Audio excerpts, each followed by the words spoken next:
नमस्कार दोस्तों, क्राइम तक के यूट्यूब कहानी में आपका स्वागत है। मैं हूं सुप्रतिम बैनर्जी और आज कैमरे पर मेरे साथ हैं मेरे सहयोगी दीपक सिंह। आज हम आपको कत्ल की एक ऐसी कहानी बताएंगे जैसी घटना या जैसी वारदात आम तौर पर सुनने को नहीं मिलती है। कत्ल की घटनाएं तो बहुत होती हैं और ख़ासकर दिल्ली जैसे शहर में, क्योंकि ये मेट्रोपॉलिटन है, बहुत सारे लोग रहते हैं और अरमान लोगों के बहुत ज़्यादा हैं। तो इन्हीं उलझनों में और कश्मकश में लोग एक दूसरे की जान भी ले लेते हैं।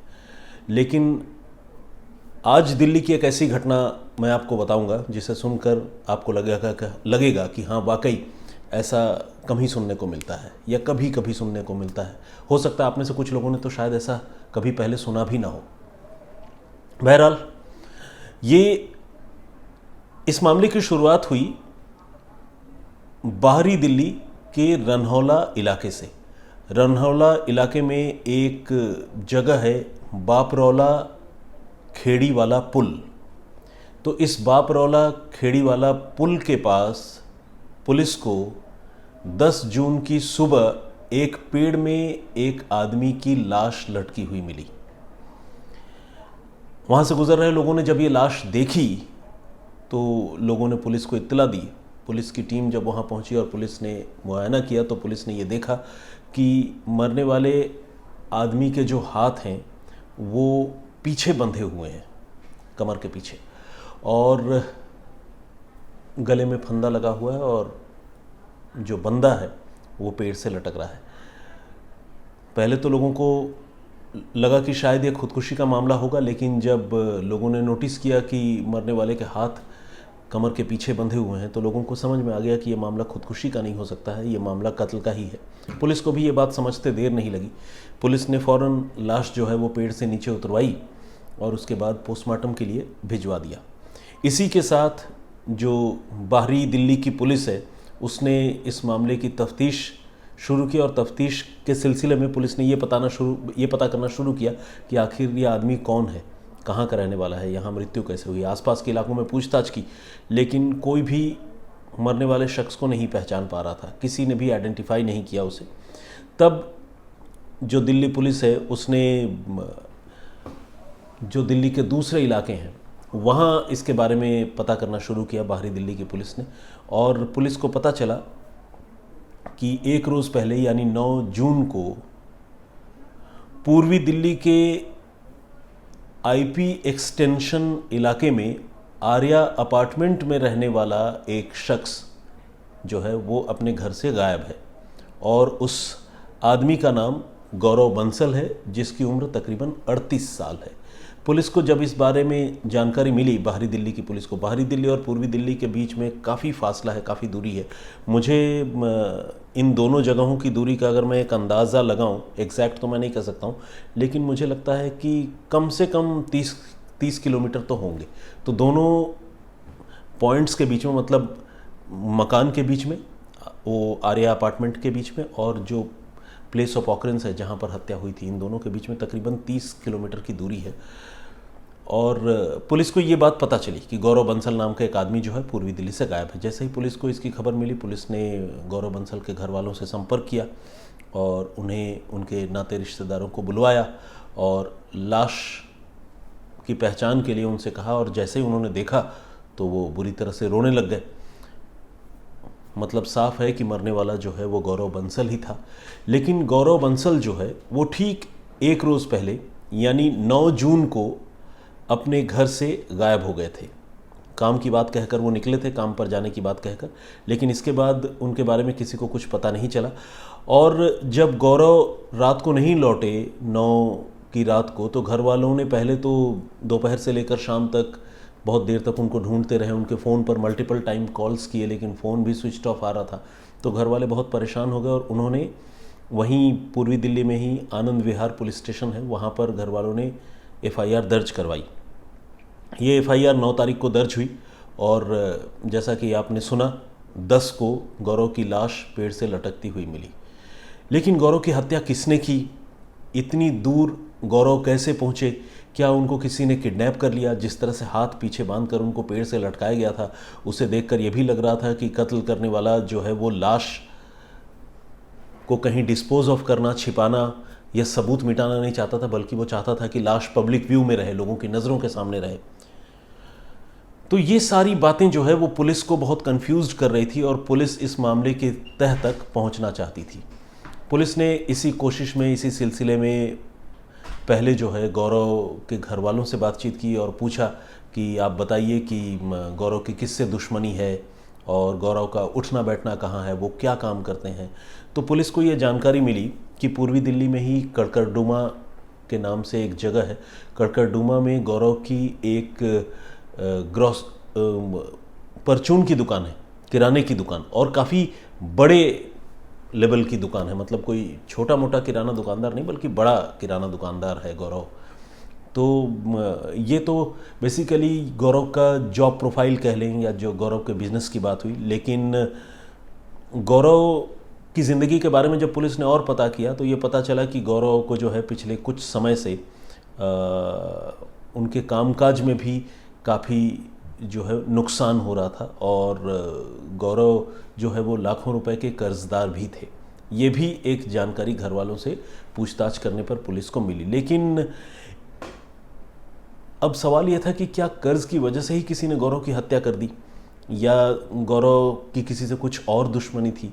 पुलिस अभी इन पहलुओं को एक्सप्लोर कर रही थी और इसी कोशिश में पुलिस ने गौरव बंसल की कॉल डिटेल निकलवाई और उनके सोशल मीडिया में जो अकाउंट्स हैं, चाहे वो फेसबुक हो या कोई और ऐप या पोर्टल हो, वो ट्विटर वगैरह जो होते हैं, तो पुलिस ने उन सारे अकाउंट्स को भी देखना, बारीकी से फॉलो करना शुरू कर दिया। इस सिलसिले में पुलिस ने ये नोटिस किया कि फेसबुक मैसेंजर में गौरव जो है एक लड़के से उसने हाल के दिनों में बहुत बातें की है। उस लड़के का नाम हम आपको नहीं बता सकते, उसकी वजह यह है कि लड़का नाबालिग है। तो लड़के से गौरव ने बहुत बातचीत की और इसी लड़के को गौरव ने 9 जून को अपनी एक तस्वीर व्हाट्सएप के ज़रिए भेजी भी थी। बातचीत संदिग्ध थी, जिससे पुलिस को लगने लगा कि हो ना हो ये जो फेसबुक मैसेंजर में इस लड़के से गौरव की इतनी बातचीत हुई है, इस बातचीत से कत्ल का, गौरव की मौत का कोई ना कोई रिश्ता ज़रूर हो सकता है। तो पुलिस ने उस लड़के को फ़ौरन इंटरसेप्ट किया और उसे पकड़ लिया। जब पुलिस ने उसे पकड़ा तो उसने जो है ये माना कि गौरव के कत्ल में उसका हाथ है, लेकिन उसने कहा कि ये कत्ल उसने अकेले नहीं किया बल्कि उसके साथ 3 लोग और थे जिन्होंने इस हत्याकांड को अंजाम दिया। उन 3 लोगों के नाम मैं आपको बिल्कुल बताऊंगा।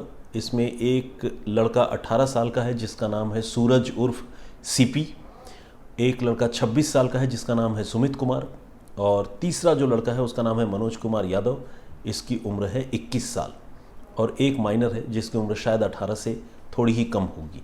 तो कुल मिलाकर ये 4 लोग थे जिन 4 लोगों ने गौरव बंसल की हत्या की थी।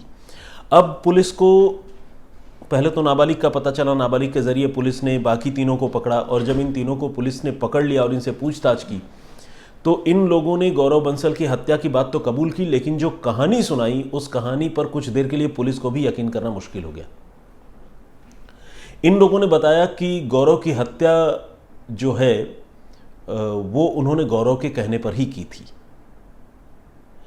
गौरव खुद चाहता था कि उसकी हत्या हो जाए, और न सिर्फ हत्या हो जाए बल्कि उसकी मौत जो है वो पब्लिक के सामने आए, लोगों के सामने आए, और इसके लिए गौरव ने इन 4 लड़कों को कुछ 1 लाख रुपए की सुपारी भी दी थी।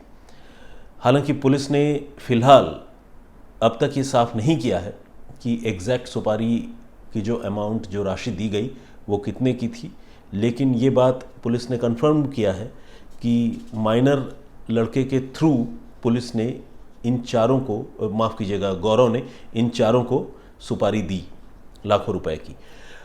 अब पुलिस ने इन लड़कों से पूछा कि आप लोगों ने कत्ल क्यों किया, सुपारी किस बात के लिए दी, गौरव क्यों ऐसा करना चाहता था। तो लड़कों ने बताया कि गौरव ने ये कहा था कि वो परेशानी में है और वो चाहता है कि उसकी मौत के बाद उसके घर वालों को और परेशानी ना उठानी पड़े, क्योंकि घर के लोग भी बहुत परेशान हैं, रुपए पैसों की घनघोर तंगी है उसके साथ। तो इसीलिए वो चाहता है कि उसकी हत्या हो जाए, और इस हत्या के लिए वो किसी और को दोषी नहीं मानता है। अगर गौरव ने इन लड़कों से कहा था कि अगर वो उसकी हत्या कर देते हैं ये लड़के, तो वो बदले में उसको लाखों रुपए देगा, और कुछ 1 लाख रुपए गौरव ने सुपारी के तौर पर इन चारों लड़कों को दिया भी।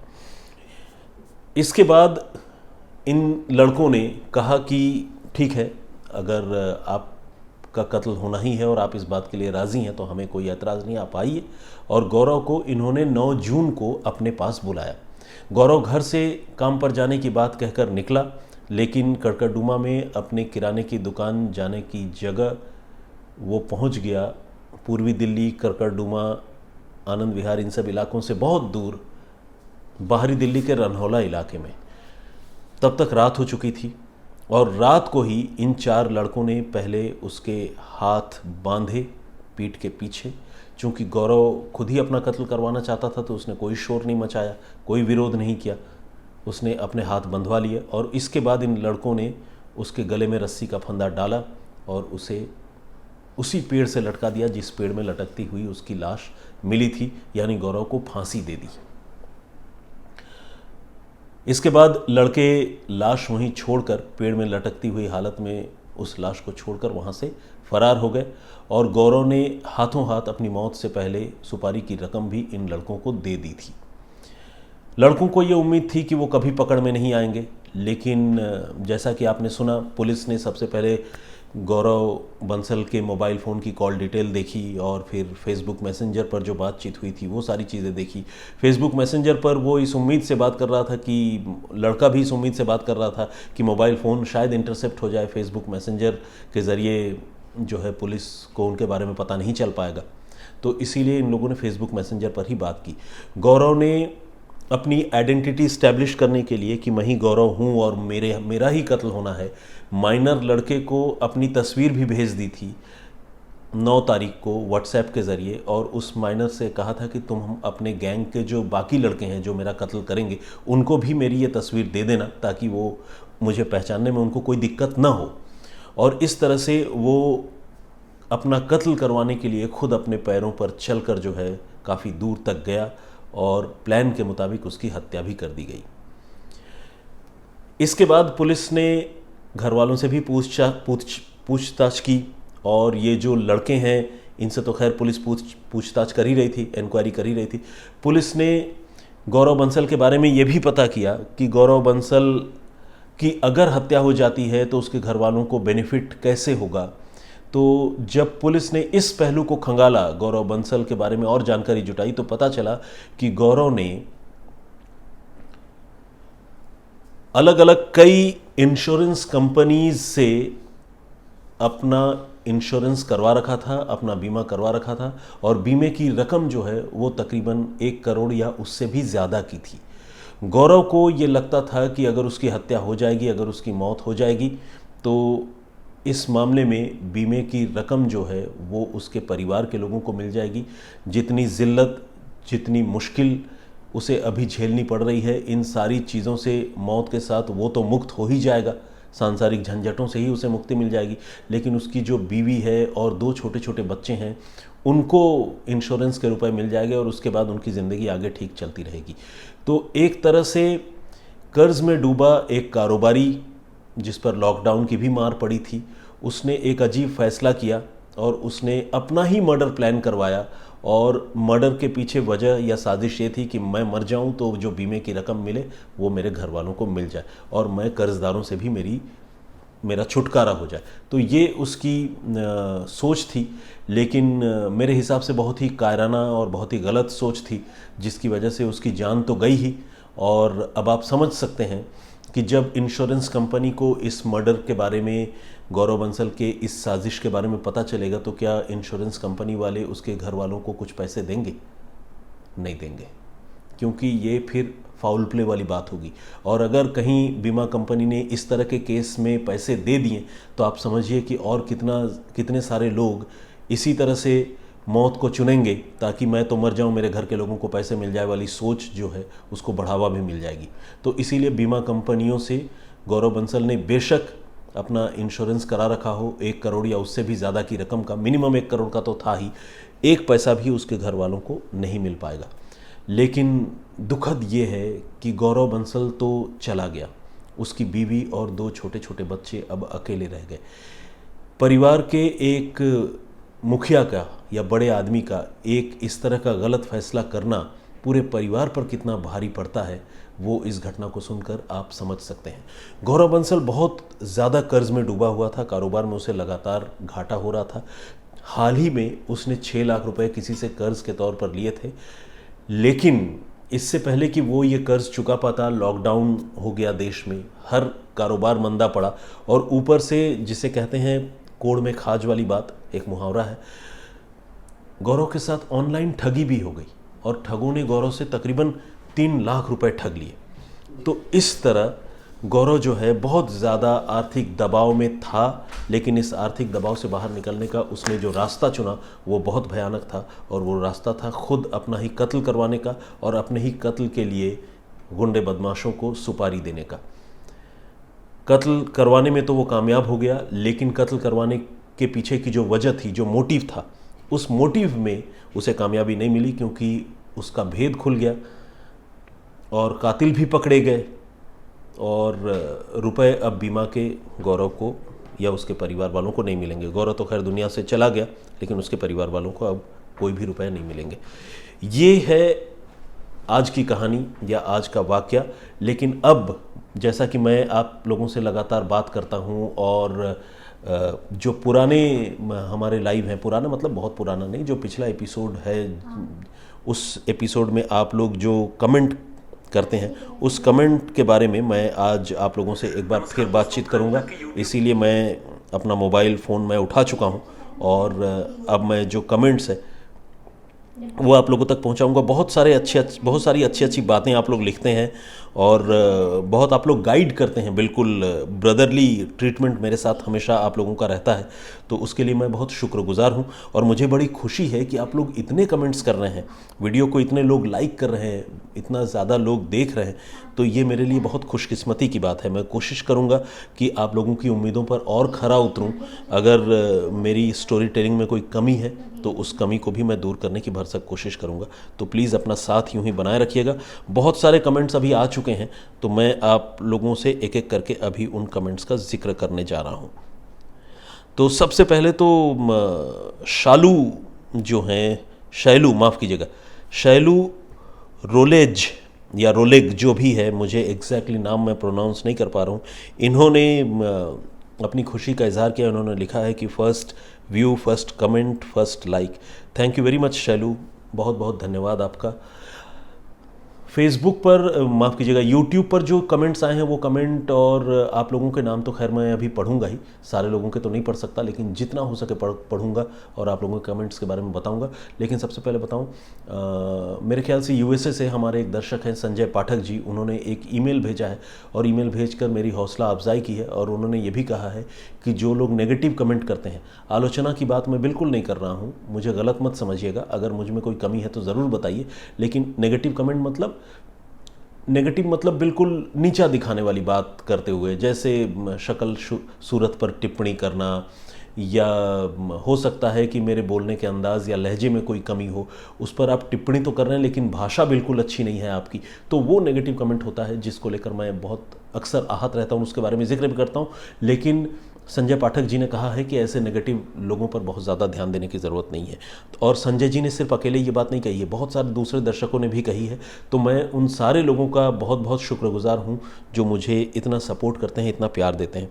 शैलू के बाद अब मैं विंशा राम जी का जिक्र करना चाहूँगा। इन्होंने लिखा है कि मेरा कमेंट जो है वो सेकेंड है। इसके बाद अंकुश शुक्ला ने कहा है और बताया है कि ये भिलाई का वाकया है, शंकरा ग्रुप की कहानी है जिसके डायरेक्टर की हत्या हुई थी। आपको बताऊं, जिस स्टोरी के कमेंट्स का इस वक्त मैं जिक्र कर रहा हूं वो स्टोरी कल मैंने आप सबको सुनाई थी। हालांकि हमारे बहुत सारे दर्शकों ने ये कहा कि ये स्टोरी पहले जो हमारे सीनियर हैं और आप लोगों के अजीज़ शम्स ताहिर खान साहब वो सुना चुके हैं, लेकिन शायद वो मेरी जानकारी में नहीं थी, तो मैं दोबारा आप लोगों के सामने लेकर हाजिर हुआ।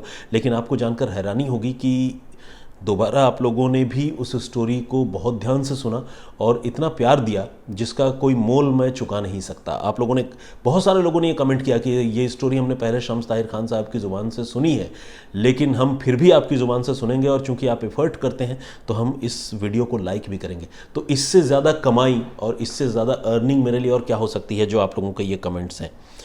अमित बंसल साहब ने कहा है कि ये छत्तीसगढ़ का मामला है, बिल्कुल फुल प्लान मर्डर था ये। धीरज सिंह ये याद दिला रहे हैं कि शम्स ताहिर खान साहब ने पहले ही जो है ये स्टोरी सुना दी थी। मंदाकिनी गामित ने भी कमेंट किया है। लवीज़ रेसिपी के नाम से एक चैनल है जिन्होंने कमेंट किया है। और हिमांशु पांडे ये लिखते हैं कि जो टाइटल हम देते हैं अपनी स्टोरी का, उससे कई बार रहस्य स्टोरी का खुल जाता है। आपका कहना सही है, लेकिन फिर भी मुझे लगता है कि कुछ मामले ऐसे होते हैं हिमांशु जिसमें बेशक रहस्य खुल जाए, लेकिन रहस्य खुलने के बाद भी उस घटना के बारे में, उस खबर के बारे में लोगों के जानने की उत्सुकता या कौतूहल वो बनी रहती है। और हर बार अगर हम गोलमोल कमेंट दें, आप समझ रहे हैं, हमारा काम भी तलवार की धार पर चलने के जैसा है। अगर हम गोलमोल कमेंट दें तो हमें आलोचना का शिकार होना पड़ता है कि यार आप मुद्दे की बात करते नहीं, आप गोलमोल कमेंट कर रहे हैं, लिख रहे हैं, आप बताते कुछ हैं और थंबनेल में कुछ और लिखा हुआ है, इस तरह की बातें भी आती हैं। तो कोशिश हम ये करते हैं कि बिल्कुल हवाई टाइप का थंबनेल या जिसको आप टाइटल कह रहे हैं हम वो न दें, बल्कि स्टोरी से रिलेट करने वाली चीज़ें दें। कई बार आपको अच्छी लगती है, कई बार नहीं लगती है। जब नहीं लगती है वो हमारी गलती है, हम स्वीकार करते हैं, आगे और बेहतर करेंगे। अनुराग डडवाल जी हैं, इन्होंने वेल्डन कहा है और कीप इट अप लिखा है। सुभाष गागरिया इन्होंने लिखा है कि किस साल की घटना है वो ज़रूर मेंशन करें। आज की घटना के बारे में तो मैं बता ही दूं, जिस खबर का मैं जिक्र कर रहा था ये इसी महीने की घटना है। इस महीने मतलब ऑब्वियसली इसी साल की। खैर, और ये आगे के लिए मैं आपकी बात का और ध्यान रखूंगा सुभाष जी। आकाश तोमर जी हैं, वो कह रहे हैं कि बागपत की कुछ कहानी बताऊं। बाबूलाल यादव जी हैं, उन्होंने कहा है कि नेगेटिव लोग ऐसे होते हैं जैसे आलू की टोकरी में कोई एकाध सड़ा हुआ आलू होता है। और कंचन माला कह रही हैं कि रूप का घमंड करना अच्छा नहीं है, रूप हमेशा साथ नहीं देता, गुण जो है वही प्रधान होता है। बहुत आपने सही बात कही, और कंचन जी ने ये बात इसलिए कही क्योंकि मैंने पिछली लाइव में जब आप लोगों के कमेंट्स पढ़ रहा था तो मैंने किसी के हवाले से, अपने किसी दर्शक के हवाले से ये कहा था कि किसी ने तो ऐसा नेगेटिव कमेंट किया कि उसे मेरी सूरत पसंद नहीं है। अब इस सूरत को लेकर कहाँ जाऊँ, ये बात मैंने कही थी, उसी पर प्रतिक्रिया जो है कंचन माला जी ने दी है। बहुत सही बात आपने कही है। बाबूलाल यादव जी ये बिहार के गया ज़िले से हैं, इन्होंने अपनी बात कही है। विजेंद्र सिंह हैं, इनका भी कमेंट आया है। इमानुएल टी कह रहे हैं कि उन्हें मेरी आवाज़ बहुत पसंद है और मेरा जो पर्सनालिटी है, मतलब मेरा जो व्यक्तित्व है वो बहुत सिंपल और हम्बल है, इस बात को भी वो बहुत पसंद करते हैं। अपनी तरफ से उन्होंने बेस्ट विशेस दिए हैं और ये भी कहा है कि कभी मैं यासर अराफात की कहानी आप लोगों को सुनाऊं, जो पैलेस्टाइन के बहुत बड़े नेता थे। और निर्वाण ब्लॉग तो नहीं लिखा है इन्होंने, वी से लिखा है एनीवे। तो निर्वाण व्लॉग्स जो है उन्होंने भी अपना कमेंट भेजा है और उनका कमेंट थोड़ा हार्श है, लेकिन उन्होंने बस ये कहा है, लब्बो लुआब मैं आपको बताऊं, उन्होंने लिखा है कि भाई ओल्ड स्टोरी हम बहुत ज़्यादा सुनाने लगे हैं, जो अच्छी बात नहीं है, हम अगली बार ख्याल रखेंगे। और इसके बाद आशीष सिंह साहब हैं, शाह मुरुगेश जी हैं, इन्होंने भी बहुत हौसला अफजाई की है। दीदारुल बापू ये पूछ रहे हैं कि मैं कौन सी पॉलिटिकल पार्टी को सपोर्ट करता हूं, और आपको जानकर हैरानी होगी कि एक ईगोइस्टिक नेड नाम से एक दूसरे सज्जन है, उन्होंने जवाब लिख दिया है कि मैं बीजेपी को सपोर्ट करता हूं। तो खैर, ये सब चीज़ें जो है सोशल मीडिया पे चलती रहती है। As a journalist, as a पत्रकार, मुझे किसी पॉलिटिकल पार्टी को सपोर्ट नहीं करना चाहिए, क्योंकि मेरा इंडिपेंडेंट और न्यूट्रल होना बहुत ज़्यादा ज़रूरी है। As a citizen of course मैं किसी न किसी पॉलिटिकल पार्टी को सपोर्ट करता होऊंगा, लेकिन एज अ जर्नलिस्ट मैं यहाँ बैठकर ये नहीं बताना चाहता कि मैं किस पॉलिटिकल पार्टी को सपोर्ट करता हूँ। तो दीदारुल, आई होप कि आप मेरी बात समझेंगे। इलियास पटेल जी हैं, उन्होंने भी उन्होंने आलोचना की है, उन्होंने कहा है कि मैं क्राइम की स्टोरी सुनाता हूँ या बच्चों की कहानियाँ सुना रहा हूँ। चलिए ठीक है पटेल साहब, आपकी उम्मीदों पर खरा उतरने की कोशिश करेंगे, बड़ों की कहानियाँ सुनाएंगे। रोहित कुमार पांडे जी ने नाइस वीडियो लिखा है, thank you very much. Bridge Kumar Yadav ये बता रहे हैं कि हम बहुत अच्छी जानकारियाँ देते हैं और इसके लिए वो हमारे आभारी हैं, और उन्होंने ऑल द बेस्ट लिखा है, thank you very much Brij ji. Vijay Kumar Rai ने जो है उन्होंने मेरी आवाज़ की तारीफ़ की है, thank you Vijay. Online cash via mobile एक आईडी है, उसमें जो भी सज्जन है उन्होंने लिखा है कि महाराष्ट्र के पुणे में विराज जगताप का मर्डर हुआ था, प्लीज़ उसकी कहानी सुनाइए। ठीक है, कभी अगर ऐसा संभव हो पाया, रिसर्च करने के बाद कुछ इस तरह का कंटेंट मिला तो हम आपको ज़रूर सुनाएंगे। राहुल धीमान जो है वो देखिए इन्होंने कितनी अच्छी बात लिखी है। मतलब ऑफ कोर्स मैं ये उम्मीद नहीं कर सकता कि सारे लोग इतनी अच्छी बातें लिखें, लेकिन जो लिखते हैं उनका मैं शुक्रिया अदा करता हूँ। राहुल धीमान लिखते हैं कि सर रिपीट स्टोरी है, लेकिन मैं डिसलाइक नहीं करूँगा क्योंकि आप जो भी कहानी सुनाते हैं वो बहुत अच्छा लगता है। थैंक यू वेरी मच, बहुत दिल की गहराइयों से राहुल आपका शुक्रिया। उषा चावला जी का भी कमेंट है, लेकिन इनका कमेंट कोई दूसरी भाषा में है, मैं समझ नहीं पा रहा हूँ। ट्रेंड्स के नाम से एक आईडी है, उन्होंने बॉलीवुड को लेकर कोई कमेंट किया है। रवि कुमार जी हैं और उन्होंने कहा है कि रिपीट मैं न करूं। ठीक है, आदित्य तिवारी हैं, इनका भी कमेंट आया है। और नसरीन कुरैशी हैं, ये लिख रही हैं कि please speak a little louder. ठीक है, मुझे ये कमेंट कई लोगों ने किया है, तो शायद कुछ टेक्निकल इश्यूज़ है। मैं ठीक ठाक आवाज़ है मेरी, मैं मतलब लेकिन मुझे लग रहा है कि रिकॉर्डिंग में कोई प्रॉब्लम हुई है, क्योंकि अब तो प्रीमियरिंग हो रहा है, मैं लाइव आप लोगों के सामने हाजिर नहीं हो पा रहा हूँ, आप सबको पता है। तो हम वीडियो की क्वालिटी एक बार और चेक कर लेंगे आप सबके कहने के बाद। उषा चावला जी का भी कमेंट आया है। दीपक देशपांडे हैं, इन्होंने भी कमेंट किया है। और सतीश पाटिल जी हैं, इन्होंने बहुत बढ़िया कमेंट किया, इन्होंने लिखा है सुप्रतिम जी बहुत ही अप्रतिम जी, थैंक यू वेरी मच। आप सतीश जी, आप भी शब्दों के जादूगर और बाजीगर हैं, मेरा जो बेस्ट विशेस है वो कबूल कीजिए। रागिनी धुर्वे, इनका भी कमेंट आया है। ए बी स्वीट का कमेंट आया है और उन्होंने बहुत सारे पॉजिटिव बातें लिखी हैं, thank you very much A B sweet. Santosh Yadav ji, Shiv Sahu ji, you me and we, इनका भी कमेंट आया है। कुलवंत सिंह जी का कमेंट आया है, इन्होंने लिखा कि फुल वॉल्यूम में कीजिए, सुनाई नहीं दे रहा है। अक्सा रानी है और ये कह रही हैं कि मुझे आपकी स्टोरी के बिना नींद नहीं आती है। अक्सा रानी जी बहुत धन्यवाद, इस तरह के कमेंट्स जो हैं वो हौसला बढ़ाते हैं।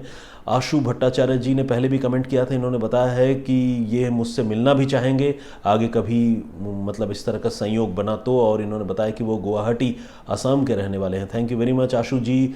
बंटी कुमार राणा, इन्होंने मेरी आवाज़ की तारीफ़ की है, हौसला अफजाई की है। नागनाथ जी ने भी कमेंट किया है। सोनी कुमार हैं। हबीब मोहम्मद, और इन्होंने कहा है कि रिसेंटली हैदराबाद में जो डबल मर्डर हुआ था उसकी कहानी मैं आप सबको सुनाऊं। बागीचा सिंह, इन्होंने भी कमेंट किया है, इन्होंने कहा है कि मैं पंजाब से, मेरा हर एपिसोड वो देखते हैं, और उन्होंने अपना ईमेल आईडी भी दिया है, थैंक यू वेरी मच। जिलीन जिलू, इन्होंने भी कमेंट किया है और इन्होंने एक फ़नी कमेंट किया और कहा है कि अपने बारे में मैं ज़्यादा कुछ ना बताऊं, हो सकता है कोई मुझे किडनैप ना कर ले। मुझे कोई किडनैप नहीं करेगा, क्योंकि सारे लोगों को पता है कि पत्रकार जो है वो बड़े लो पेड प्रोफेशनल होते हैं, और मुझ जैसे नीरस आदमी को किडनैप करके किसी को कुछ मिलेगा भी नहीं। तो इसीलिए मतलब ऑन अ लाइटर नोट मैं सेफ़ हूँ, मुझे कोई ऐसी चिंता की बात नहीं है। जिलिन जिलू, आप भी सेफ़ रहिए, thank you very much. Sunil Kumar ji ने लिखा है। गोविंद जाधव जी का भी कमेंट है। राजकुमार जी हैं, बहुत बहुत स्वागत आपका। सौरभ साव जी हैं। महेश कुमार हैं। राहुल शुक्ला जी हैं, और राजीव हंगारगे। इंद्रजीत सिद्धू, पुलिस को, अच्छा इंद्रजीत सिद्धू ये कह रहे हैं कि पुलिस को जब पता चल गया कि लास्ट और आखिरी कॉल किसने की थी, यानी किमसी जैन नाम की महिला ने अभिषेक मिश्रा को की थी, तो फिर पुलिस जो है इतने समय तक क्यों खाक छानती रही और क्यों लास्ट में जाकर उसको पकड़ा। देखिए, हमेशा लास्ट कॉल जो है वो मर्डर की वजह बने ये ज़रूरी नहीं है, और ख़ासकर एक ऐसा मामला जिसमें पुलिस को ऑलरेडी लीड मिल रहे हैं फिरौती के, और पुलिस को ऑलरेडी लीड मिल रहे हैं इस बात के कि फिरौती मांगने वाला लाल सलाम बोल रहा है, मतलब वो नक्सली है। तो जो किलर था आपको पता है वो इस मामले को डिरेल करने की कोशिश कर रहा था, इस तफ्तीश को, और उसमें काफ़ी हद तक वो कामयाब भी रहा।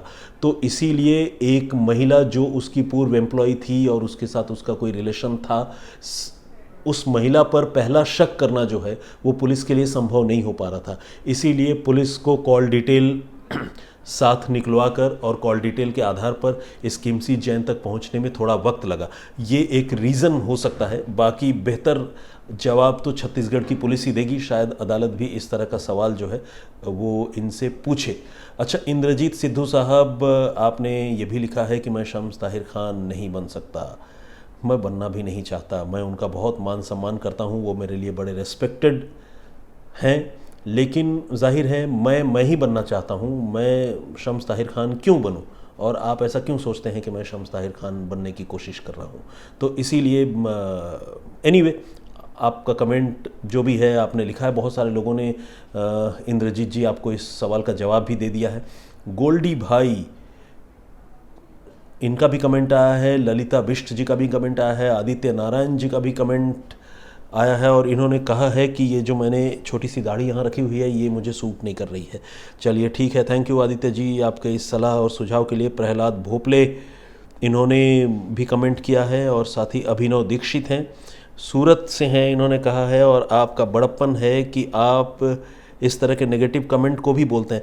बिल्कुल, मैं नेगेटिव और पॉजिटिव कमेंट दोनों बोलना चाहता हूं, क्योंकि अगर मैं नेगेटिव छिपा दूं और पॉजिटिव कमेंट्स बोलता रहूं तो जाहिर सी बात है वो बहुत जस्टिफाइड नहीं होगा। लेकिन जैसा मैंने कहा कि नेगेटिव कमेंट मतलब ये नहीं कि आप मेरी आलोचना कर रहे हैं या मेरे बोलने के तरीके में कोई कमी है आप उसको पॉइंट आउट कर रहे हैं तो मैं उसको नेगेटिव बोलकर दिल से लगा रहा हूँ, कतई नहीं। आप दिल से ये बात निकाल दें, लेकिन बस लहजा सही हो। अगर अंदाज सही होता है तो बहुत, जिसे कहते हैं ना, नकारात्मक बात भी जो है कई बार अगर बोलने का सलीका हो, आप उसको सही तरीके से रख सकते हो तो वो बात लोगों को बुरी नहीं लगती उतनी, जितनी अगर आप अच्छी बात भी बुरे तरीके से कहते हैं तो बुरी लग जाती है।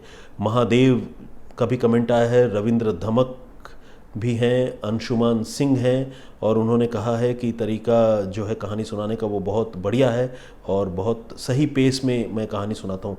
अभिनव दीक्षित जी ने भी कमेंट किया है। इस तरह से बहुत सारे और लोगों ने कमेंट किया है। मैं स्क्रॉल करता करता बहुत नीचे तक चला गया था, अब मैं थोड़ा ऊपर से कमेंट लेना चाहता हूँ। रानी जायसवाल जी, इनका भी कमेंट आया है। रॉकस्टार गिल ने भी कमेंट किया है। बहुत सारा कमेंट इन्होंने किया है और इन्होंने लिखा है कि मैं पंजाब कब आऊँगा और पंजाब में क्राइम के बारे में ज़रूर क्राइम तक मैं बताऊं।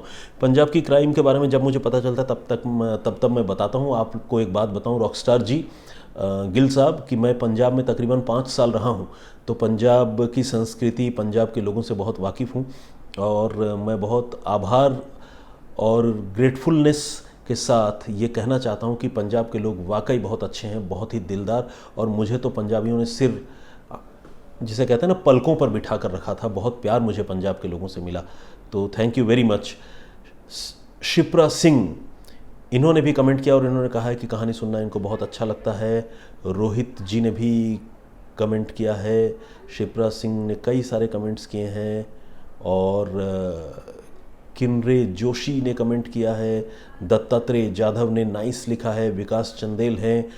राव जीआर साहब ने कमेंट किया है। सुनील कुमार रतूरी, अरुण कुमार, राजेंद्र विश्वकर्मा, मीना राज, विश्व शर्मा, विजेंद्र सिंह, राहुल, मुशर्रफ शेख, खान शकील साहब ने भी कमेंट किया। उन्होंने कहा है कि पहले वो शम्स ताहिर खान साहब को बहुत शिद्दत से सुनते थे, अभी भी सुनते हैं, लेकिन उन्होंने कहा है कि अब मैंने भी उनके दिल में जगह बना ली है। इससे ज़्यादा बड़ी बात मेरे लिए क्या हो सकती है कि किसी के दिल में मैं जगह बना पा रहा हूँ। Thank you very much Khan साहब इतना मान देने के लिए। दीप दे, इन्होंने भी कमेंट किया है। और चुंग चुंग भुटिया नाम से एक कोई सज्जन है, उन्होंने कमेंट किया, और उनका जो कमेंट है वो वाकई बहुत गंभीर कमेंट है। उन्होंने सबसे पहले तो जो हमारे शहीद हैं, जो गलवान घाटी के पास चीन के सैनिकों से लड़ते हुए शहीद हो गए, उनको उन्होंने श्रद्धांजलि दी है। हम भी क्राइम तक की तरफ से श्रद्धांजलि अर्पित करते हैं।